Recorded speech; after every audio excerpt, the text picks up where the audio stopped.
आदरणीय सुहेली मेहता जी, प्रदेश के प्रवक्ता उपेंद्र सिंह जी, मीडिया के सह प्रभारी प्रभात मालाकार जी उपस्थित हैं। मैं विनम्र निवेदन करता हूं आदरणीय जनक राम जी से कि आज के इस प्रेस वार्ता को संबोधित करें।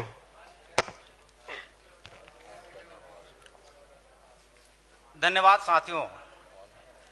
सभी प्रिंट मीडिया, इलेक्ट्रॉनिक मीडिया, छायाकार, पत्रकार बंधु, जैसा आपने सुना, साथ में बैठे हुए श्रीमान दानिश इकबाल जी, मलाकार जी, सुहेली मेहता जी, श्री उपेंद्र सिंह जी, आप सबको मालूम है कि लोकतंत्र में चौथे स्तंभ पत्रकार बंधु, प्रिंट मीडिया आप जाने जाते हैं।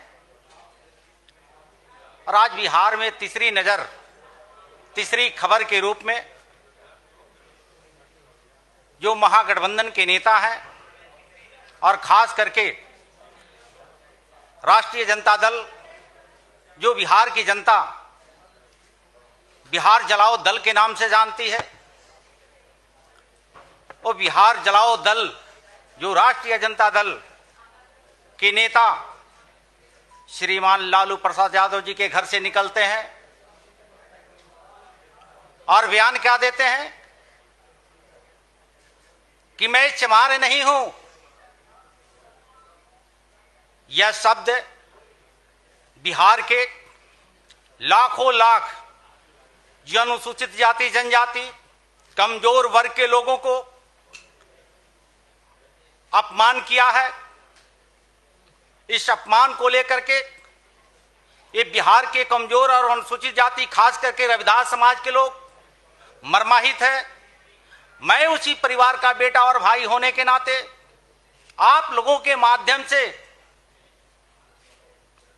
पूर्व मुख्यमंत्री श्री लालू प्रसाद यादव जी, पूर्व मुख्यमंत्री श्रीमती राबड़ी जी के राजकुमार पूर्व उप मुख्यमंत्री तेजस्वी जी का अब तक अधिकारी कोई बयान नहीं आया।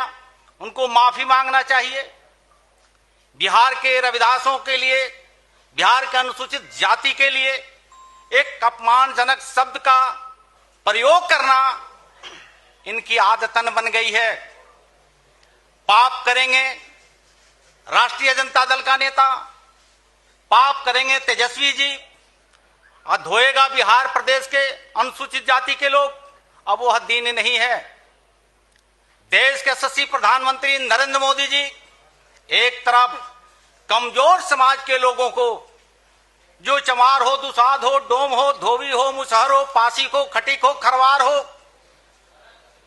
जिसको सपना दिखाया था दीनदयाल उपाध्याय जी, परम पूज्य बाबा साहब डॉक्टर बी.आर. अम्बेडकर जी ने, उस सपना को साकार नरेंद्र मोदी जी कर रहे हैं।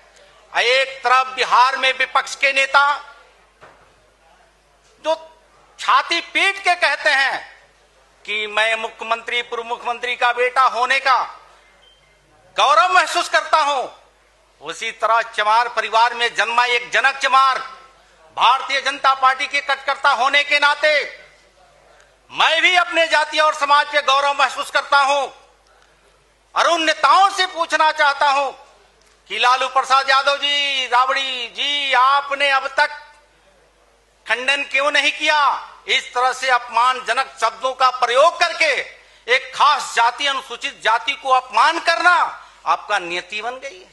ये बिहार प्रदेश के अनुसूचित जाति रविदास भाई बर्दाश्त नहीं करेगा। अब वो दिन निकल गया, 90 दशक में नहीं चल रहा है। देश और प्रदेश में सुशासन की सरकारें चल रही है।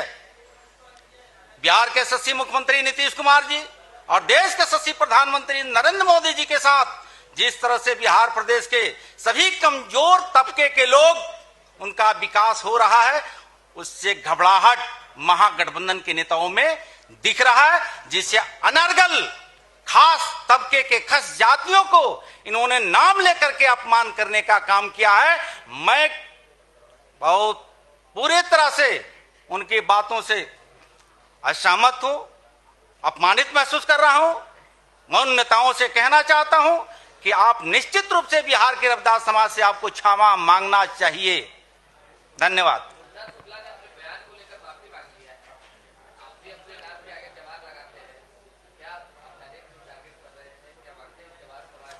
आपने देखा होगा, मैं किसी व्यक्ति का नहीं, महागठबंधन के नेता जो राज्य में वर्ग संघर्ष कराना उन लोगों को नियति रही है। 90 का दशक आप लोगों ने देखा होगा, लक्ष्मणपुर बातें हो, चिनारी कांड हो, वर्ग संघर्ष करवाना, अगड़ा पिछड़ा का नारा देना, खूनी संघर्ष करवाना उनकी नियति रही है। अब तो बिहार के लोग अमन चमन की जिंदगी जी रहा है, सुशासन की सरकारें चल रही है, डबल इंजन की सरकारें हैं।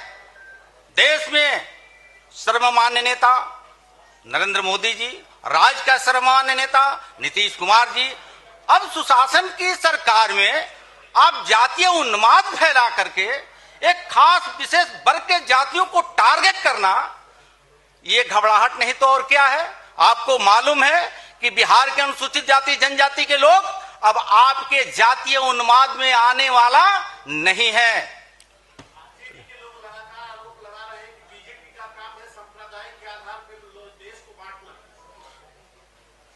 ये जनता आने वाले दिनों में तय करेगी। 19 में तो जनता ने स्पष्ट जनादेश दिया था कि आपको 0 देकर के बिहार में घर बैठा दिया था। अब ये 24 का चुनाव है, 24 में 40 का 40 देश के यशस्वी प्रधानमंत्री नरेंद्र मोदी जी के नेतृत्व में जाना सुनिश्चित हो चुका है। चलिए, बहुत आज दिल्ली के रामलीला मैदान में उस पावन भूमि पर तमाम महागठबंधन के नेता अपना पाप भूलने के लिए वहां पहुंचे, क्या कहेंगे? ये देश की जनता देख रही है। एक तरफ 40 करोड़ का सरसरी निगाह देश के यशस्वी प्रधानमंत्री नरेंद्र मोदी जी के साथ है, और यह स्पष्ट हो चुका है कि वो देश की जनता के लिए रामलीला मैदान में कोई इकट्ठा नहीं हुआ है।